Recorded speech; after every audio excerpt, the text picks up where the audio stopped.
The grandeur of Earth's mountain ranges and the unique wildlife of those high countries have gripped our imagination dating back to the beginning of man. Grand mountain ranges to this day epitomize the allure of wilderness, the spirit of adventure, and with it freedom and fortitude. Appropriately, alpine wildlife symbolizes these great mountain ranges and our continued fascination with them.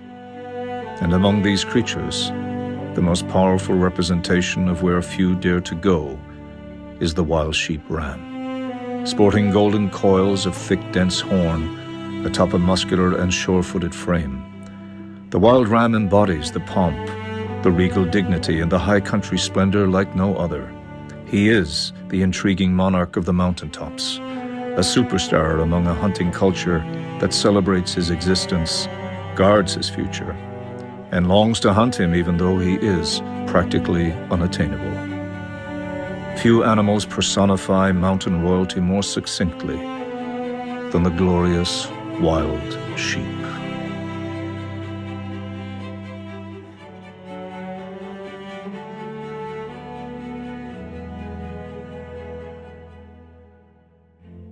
The dramatic decline of big game populations after a century of unregulated overharvesting, irresponsible land use practices, and diseases passed from domestic animals to wild populations is, sadly, a matter of historical record. Fortunately, what's also on record is the remarkable recovery of these populations that resulted from a new concept called conservation, which was initiated by sportsmen in the early 1900s. One species, however, was lagging far behind in its recovery. By the 1950s, bighorn sheep were only present in isolated pockets representing a fraction of their historical ranges. Unlike other recovered big game species like elk, whitetail, mule deer, and pronghorn that were then abundant enough for regulated hunting seasons, and therefore future conservation funding could be generated through license and permit fees bought by sportsmen. Bighorn sheep were not so lucky. Their numbers were so few, and hunting opportunities rightfully were so limited, wildlife agencies did not have the funds to dedicate to their management, let alone expand their populations. Although limited in numbers and hunting opportunities, the romance and adventure of sheep hunting were popularized by men like Jack O'Connor, Art Dubs, L.S. Chadwick, and Frank Golota. Sheep fever was born, and along with it, the desire to do something extraordinary, to not only recover wild sheep, but establish reliable programs to ensure their future. In November 1974, a group of wild sheep enthusiasts got together in Mount Horeb, Wisconsin, to discuss the issues facing wild sheep populations and what it would take long-term to recover these iconic species. It became apparent to those in attendance that what was needed was a broad-based and dedicated advocacy group for wild sheep throughout North America, something that was lacking up to this point.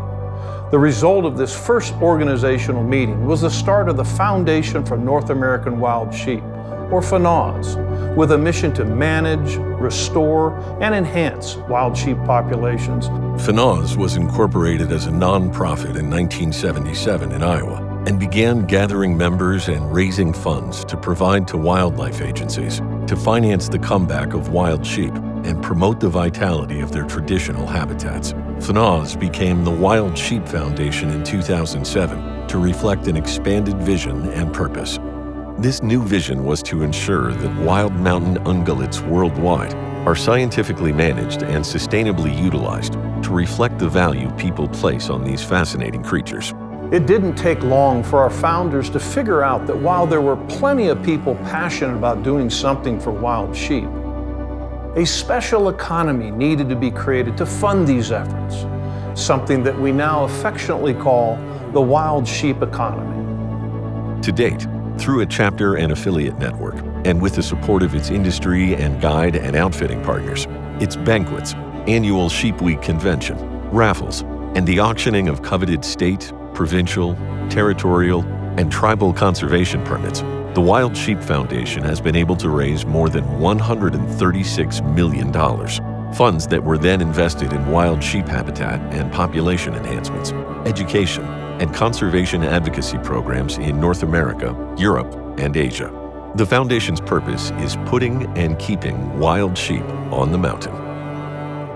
It's worth noting that an analysis was done in 2014 of Western Association of Fish and Wildlife Agency data that revealed that 74% of all agency funding dedicated to wild sheep conservation came from the auction or raffle of special conservation permits, and that over 40% of these funds were raised by one organization alone, the Wild Sheep Foundation, at our annual conventions.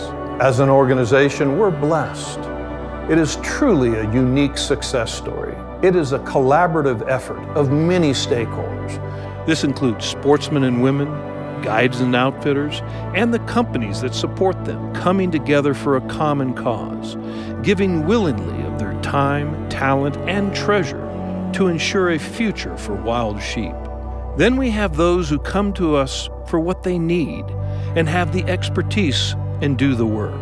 The wildlife professionals from our state, provincial, tribal, and territorial partners. As for members, even though many may never draw that special opportunity to hunt a wild sheep ram, or win a raffle, or save enough to throw in for a guided hunt, they are still all in. For many, a sheep hunt is just joining a friend who did draw a tag, even if it's just signing up for camp cook or scout or packer. There is something special about being on a sheep hunt, or just being around sheep hunters, that soothes the fever many of us have. Supporting wild sheep conservation is truly like planting a tree and knowing you may never rest in its shade or enjoy its fruit, but someone will. That's the definition of paying it forward. That's the definition of conservation. These historic investments have resulted in an increased bighorn sheep population in North America, from historic lows in the 1960s and 70s of 25,000 to more than 85,000 today. This unprecedented reversal of fortune is directly linked to three key focus areas.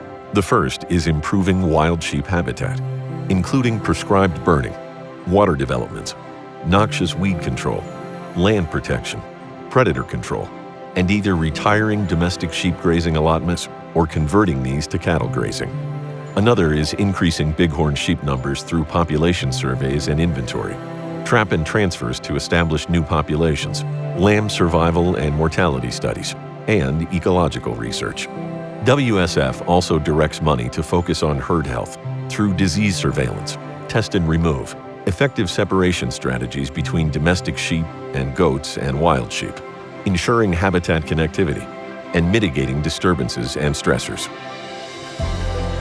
What's behind this success is the passion and generosity of our members and partners who have an affinity for the mountains and wild places, and the adventure and challenge of pursuing a wild sheep ram, hopefully taking one and leaving a legacy of positive results behind.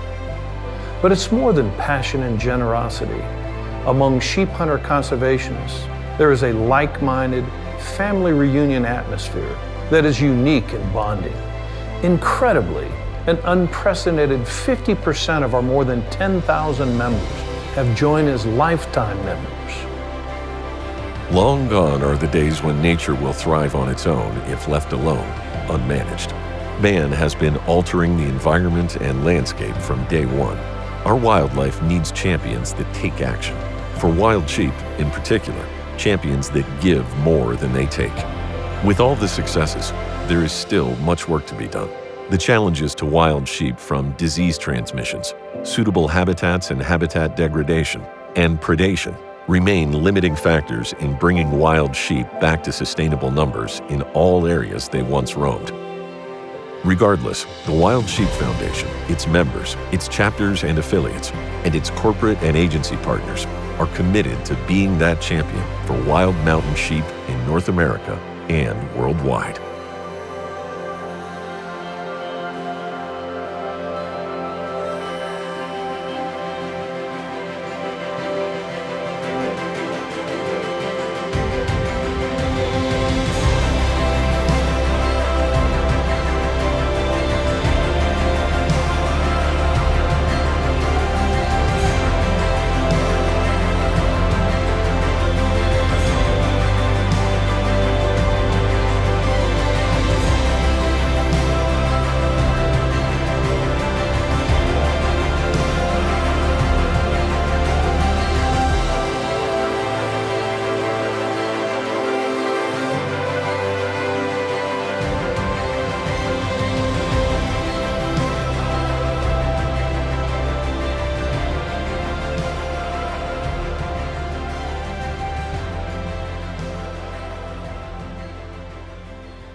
it's a fabulous film, and ladies and gentlemen, out in the virtual audience, want to welcome you to the 2022 Sheep Week.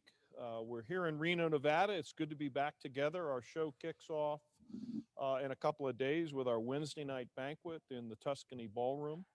We're setting up here in the Reno Sparks Convention Center, and this is Base Camp Studio.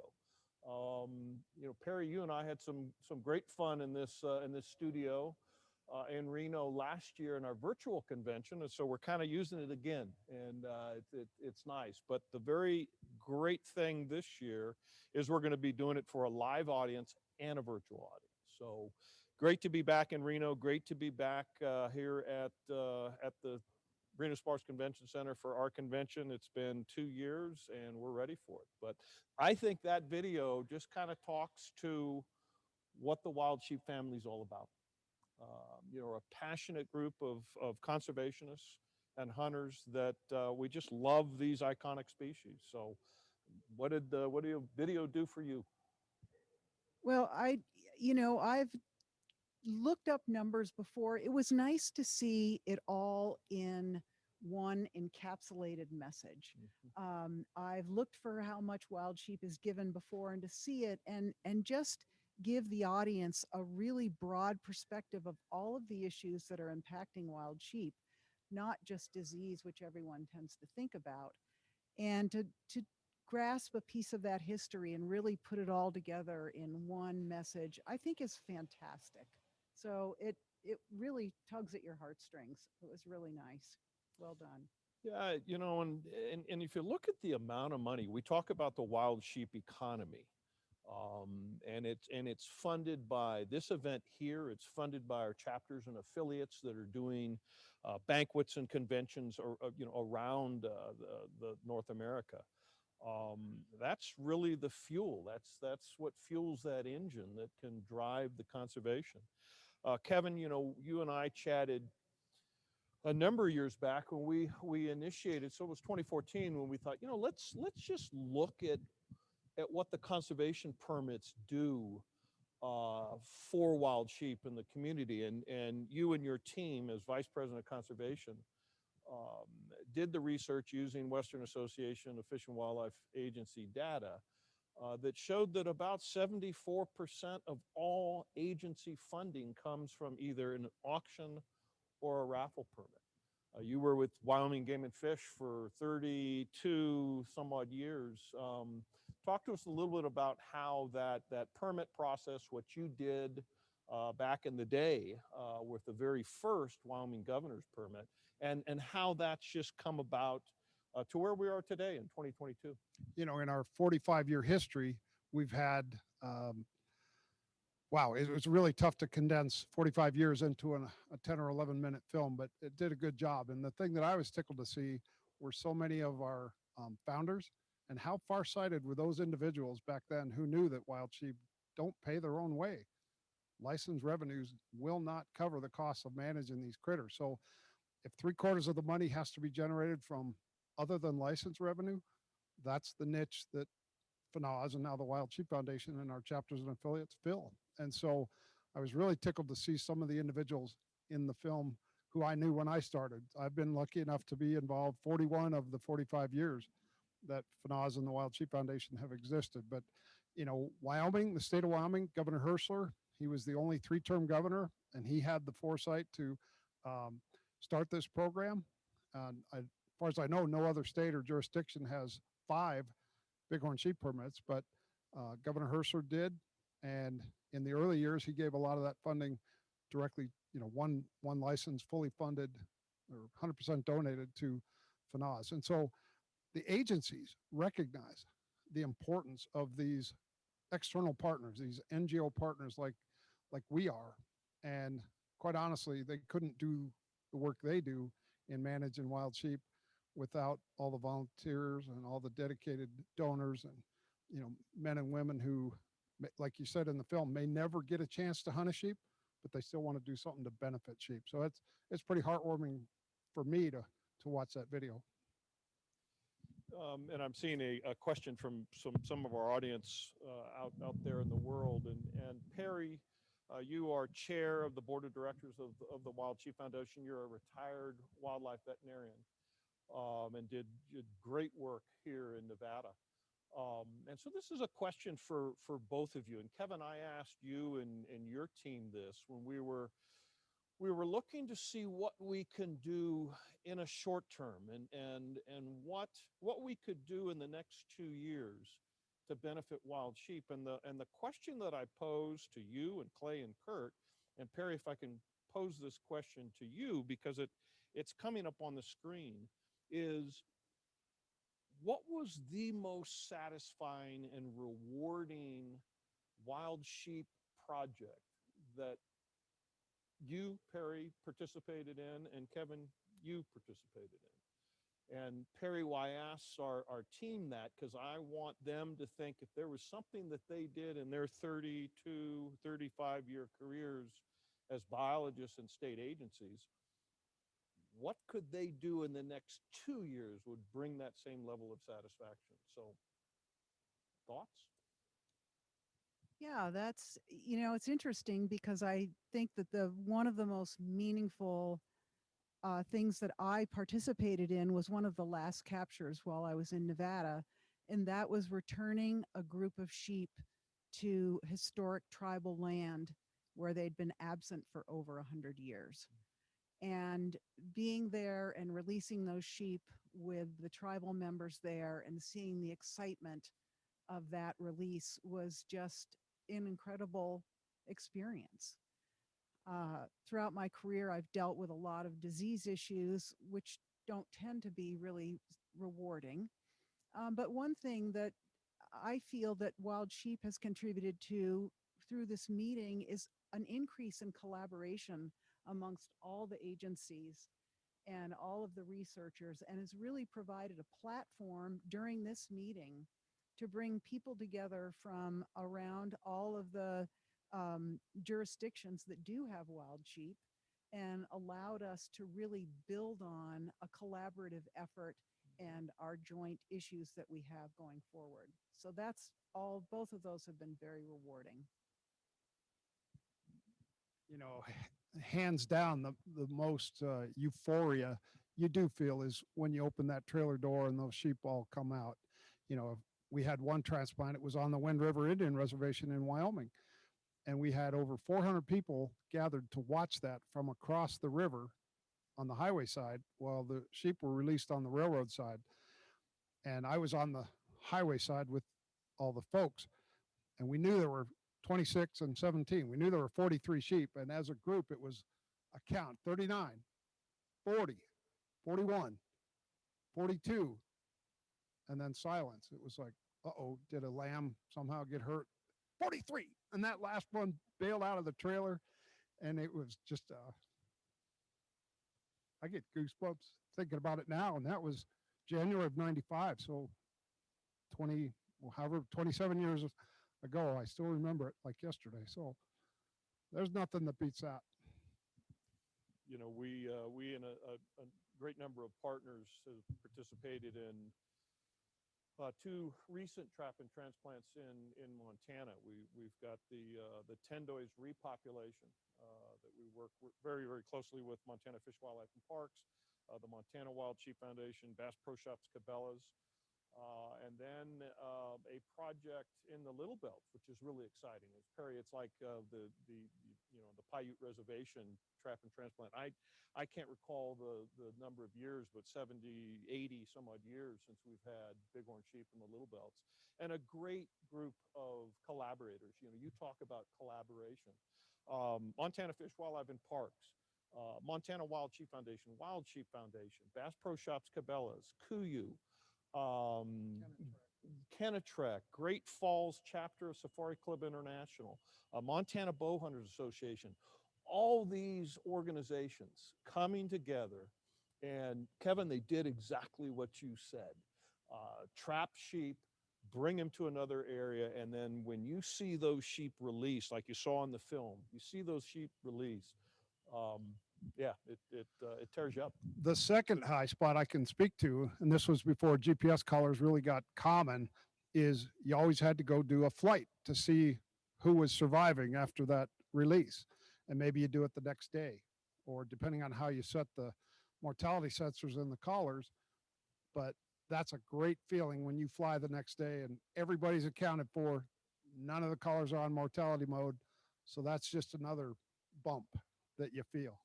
So, You know, and Perry, you and I've chatted a lot about this, that, you know, the sexy thing of what we do is a trap and transplant. But unfortunately, there's not a lot of those that we can participate in. We put sheep in a great number of areas, but there's some unsafe places for sheep to be put. But I haven't done the helicopter thing yet, but I was able to participate in a movement of sheep down the Madison River Valley.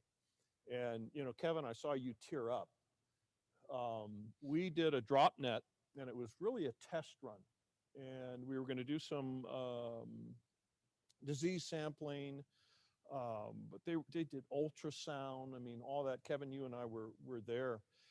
And, you know, as a hunter conservationist, I had never had my hands on a live sheep. And when that net fell, and all of us muggers run out there and jump on top of these sheep, and the rams, some of them a little bigger than we probably should have been wrestling, but the ewes, and you're putting the blinders on, you're hobbling them, you are so connected to that animal. And Perry, you have done so much work with live sheep. But I got to tell you, that first ewe that we pulled over, and Kevin, I think you and I were on that ewe, and we're testing its temperature, making sure it's still cool. A vet came in and did an ultrasound, and yes, this one's got a lamb. I mean, it was just unbelievable.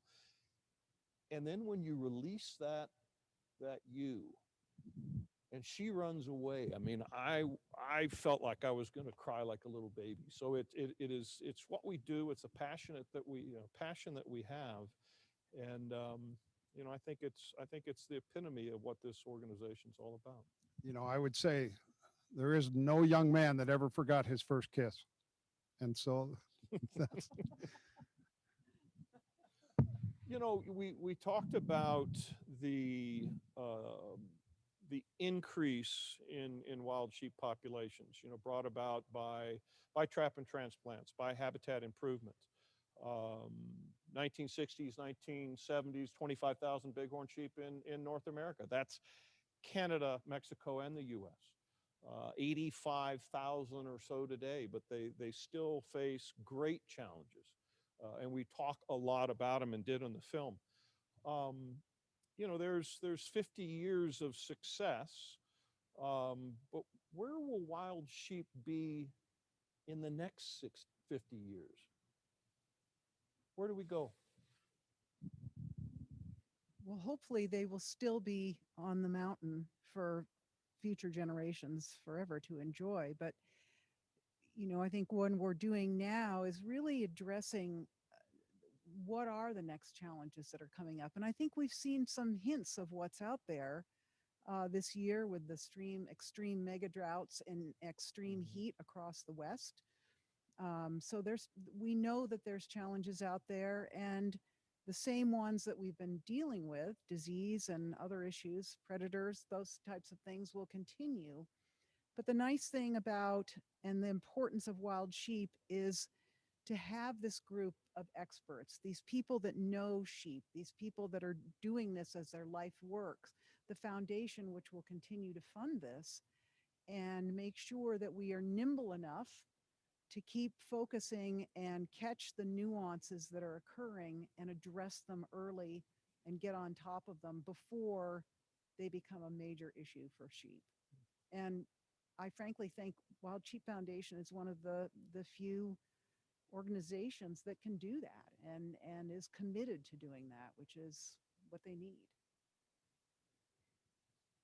it's interesting. Just in the last few days, I addressed both the commissioners and the directors of many of the Western Fish and Game agencies. And that's what I was asked to talk about, was the top 10 challenges or so that wild sheep face. And certainly habitat is where it's at. I mean, without the habitat, you're not going to have these critters on the landscape. And so that's first and foremost. And then, everything from, drought effects on that habitat. Wow. If you've got chronic drought, like a dry state like Nevada, I really fear for the future without adequate water and access to that water, access to good quality habitat. There's a increasing human footprint, no doubt about it. Even in a state like Wyoming, which had the smallest population of any of the Western or any of the states in the U.S. After I've been away 6 years from Wyoming, I go back and it's like, ooh, this doesn't look like I remember it. And so there's that changing human footprint, more and more impediments to movement, whether it may be an interstate highway or a big irrigation canal or fences or, a number of different things. But I just think the way, and you can never guarantee, but the best way that you can hope that wild sheep will be on the landscape is take care of the habitat. And I do think these animals need some space, some elbow room, without too much human footprint, human presence, human manipulation. So I'm just thankful for what we've been able to do in the last 45 years. And I'm hoping I can work the next 45 and keep doing what we've done, because I think the work will never get done. We will never get to where we want to be, but we will always aspire to keep sheep on the mountain. Right on. And I think that there's some really positive steps that are occurring too. The new focus or the increasing focus on wildlife corridors and overpasses and underpasses, and really understanding that as sheep need room, sheep need to be connected to have healthy populations. And if it benefits sheep, it's going to benefit hundreds of other species that are taking advantage of the same thing. And just driving out, I-80 on your way to Salt Lake City, or the new Highway 11 that comes from Kingman over to Las Vegas, and to see those wildlife overpasses is heartening to see. And those are getting into the public eye. So it's nice that something like that is being recognized by the general public. And so they can see that, wow, this is something that really benefits the wildlife I care about. And we need those people as advocates for wild sheep and all wildlife. So I think those are, we have to keep finding those positives and helping our advocates and sheep lovers be able to champion for our wild sheep. You bet. We talk so much about what we do in North America, and we in the film mentioned that this organization started as the Foundation for North American Wild Sheep, but it evolved, and it had been doing some international work even before it became the Wild Sheep Foundation. But in 2007, it became the Wild Sheep Foundation. It maybe is a little less of a mouthful than Foundation for North American Wild Sheep, but it also was demonstrative of our interest in taking the model of what has been successful in North America, the conservation permit program, and bringing it to our friends in Central Asia. The Wild Sheep Foundation now has a Central Asian Conservation Initiative that was formed about 4 years ago. We're doing work in Kazakhstan. We're doing work in Tajikistan, in Pakistan.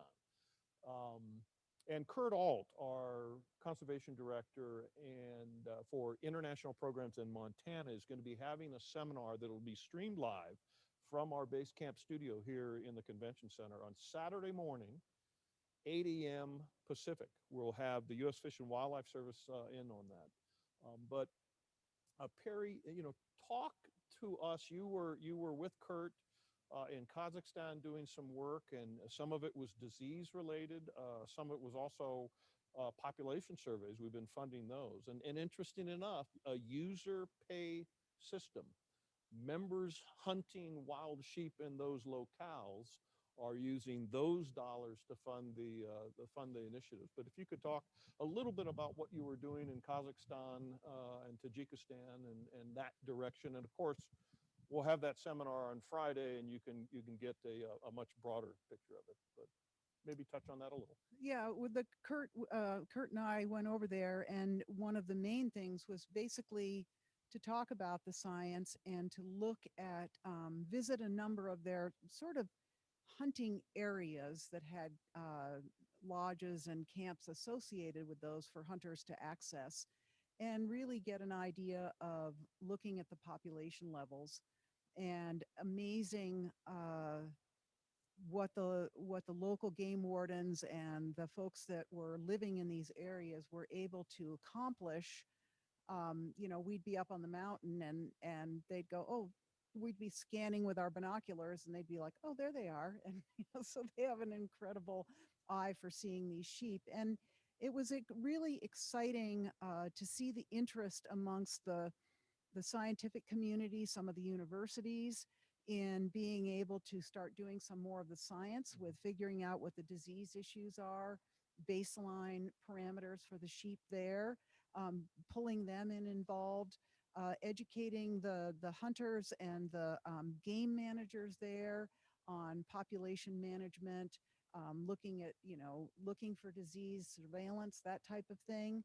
And then meeting with the governments and other NGOs to talk about that. And it was, there was some opposition there, but there was a really respectful discussion about using this community conservation, community-based conservation, and getting these communities involved and having that money in a transparent way go back onto the ground and to benefit the wild sheep. And I think the interest in that area is huge. And there's other NGOs and universities in the US and in Europe that are also really interested in helping them, elevate these programs up to a much higher level. And I think it's an incredible opportunity for the people there, for the biologists there, for the scientists there, and to really bring some recognition of the amazing wild sheep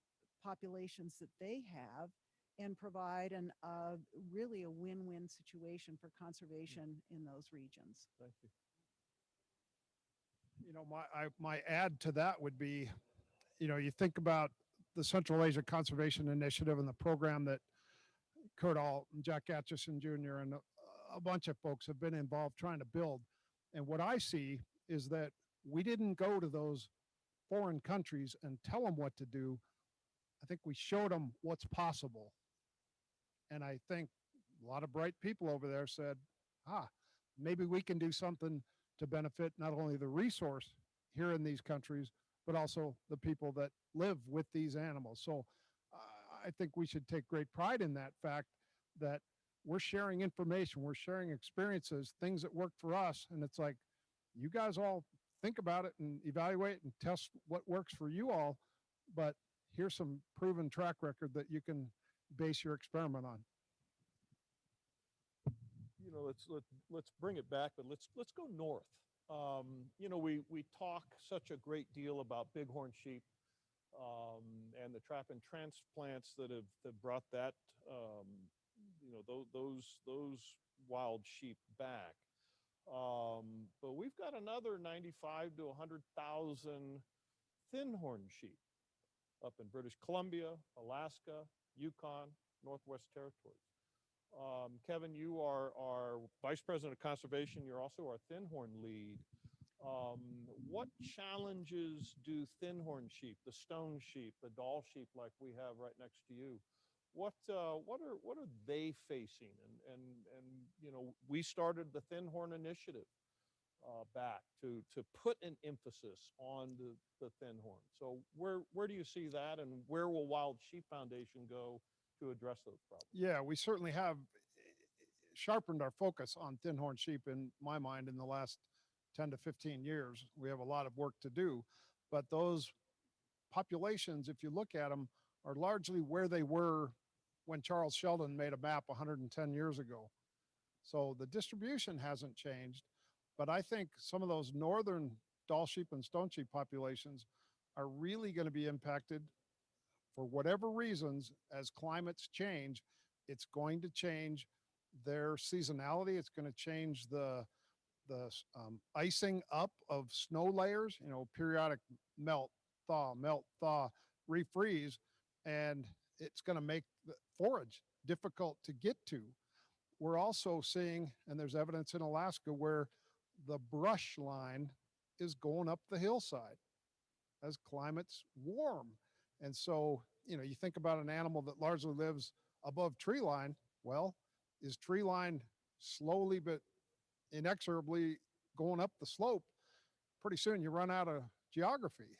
And so I think there's some biotic challenges that they're going to face, but there's also a lot more, in my view, there's a lot more human footprint in Thin Horn Range, and we all want to communicate. We all want cell towers. We all want that ability, but there's roads.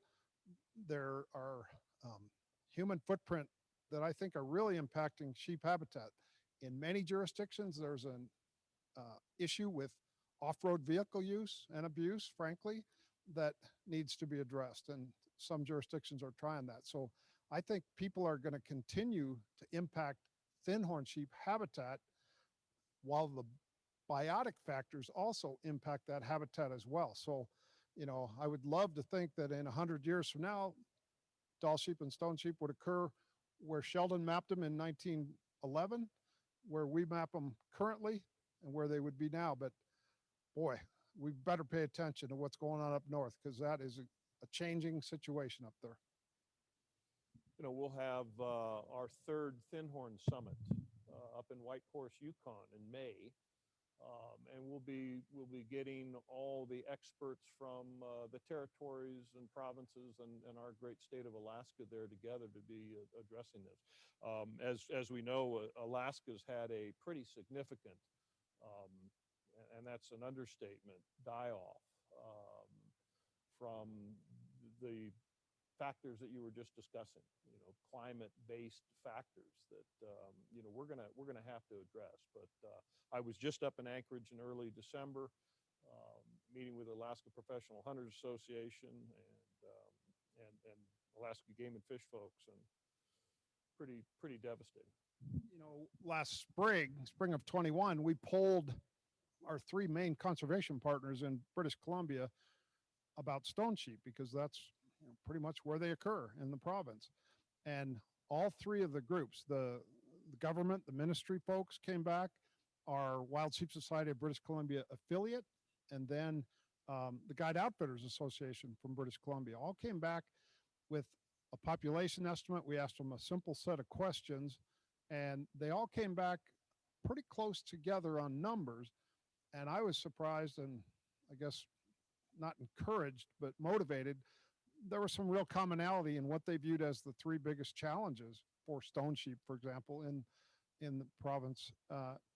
Disease, they view that those stone sheep are pretty naive.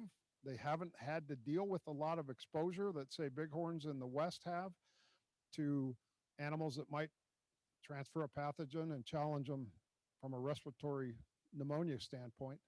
But disease was a common between government, the residents, our affiliates, and Guide Outfitters. Habitat, a lot of talk about the need to do prescribed burning, and then predator management, which is a controversial topic. But those large landscapes, like in Alaska or Northwest Territories or the Yukon, northern BC, they have a full suite of large predators. Sheep have evolved with those. And so I think with adequate habitat, the predation can be managed.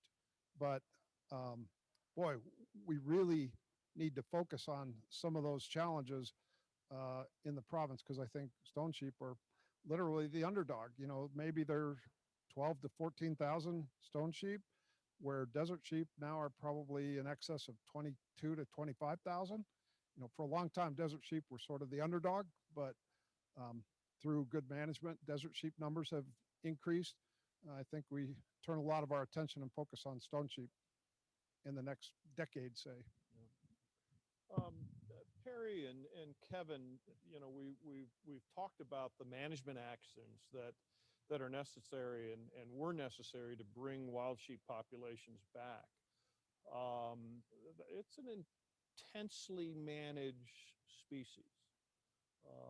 We talk about habitat improvement. We, as an organization, talk a lot about access for management. Wilderness designation and wilderness areas are a hot topic right now. How do we deal with the agencies in those wilderness areas, and you know, how do we play in that dynamic? Because in many cases, some of the important actions that we need to take are often prohibited in those areas. So it's a tough balance. We want the habitat, but we want to have access to manage the wild sheep resource in that habitat. If you all can talk a little bit about that. You know, one of our longtime colleagues, Dr. Vern Blake, retired from Cal Fish and Game and now Cal Department of Fish and Wildlife.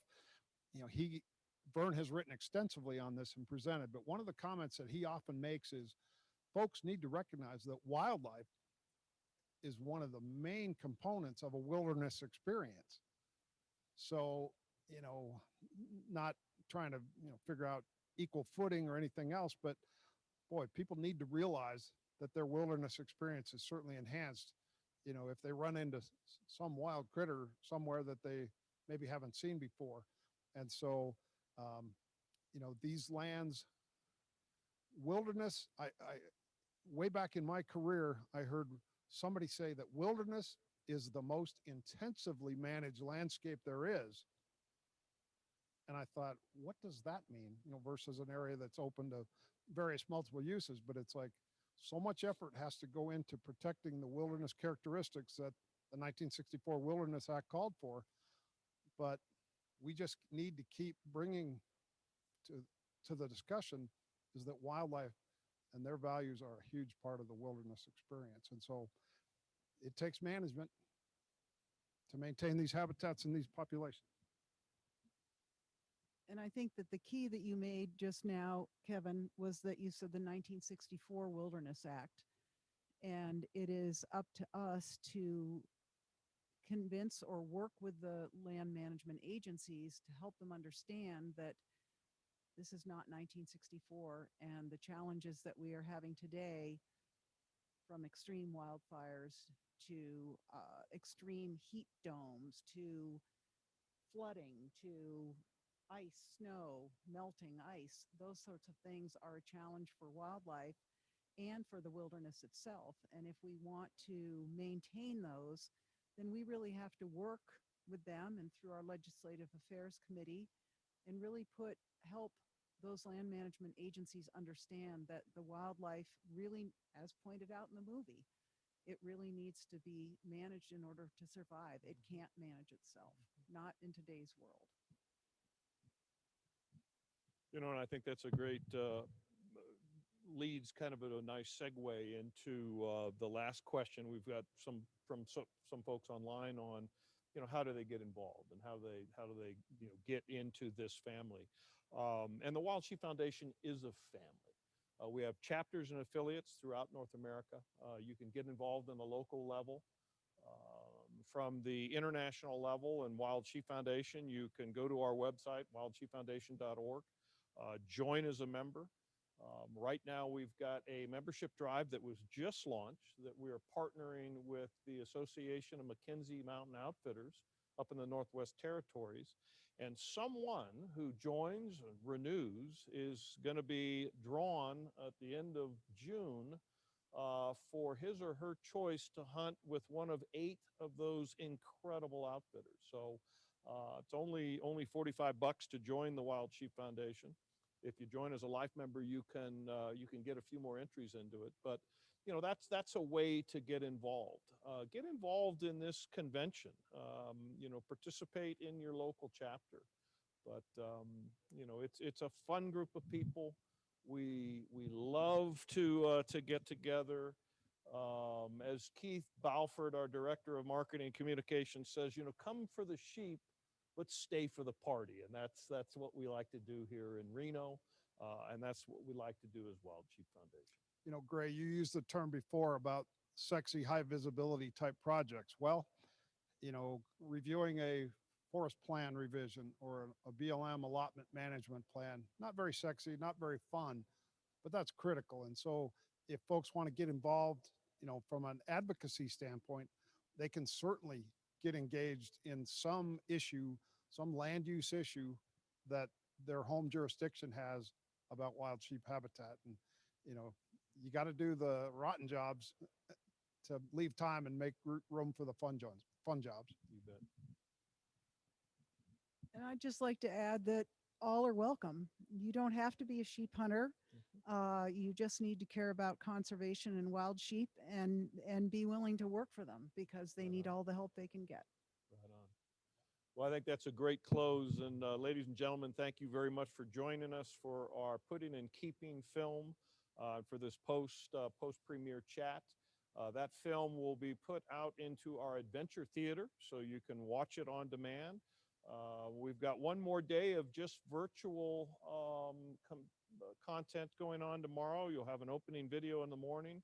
Tomorrow night, we will premiere Return to the Tendoys, and you're going to see a film on the very topics that we were talking about tonight of putting and keeping wild sheep on the mountain. So great event about to happen. We kick off the convention Wednesday night with our grand opening banquet, and then we just go live. So ladies and gentlemen, thank you for joining us. Perry, our chair, thank you very much. Kevin, Vice President of Conservation, appreciate it. I think there's a football game on tonight, so maybe we can watch that. Thank you all.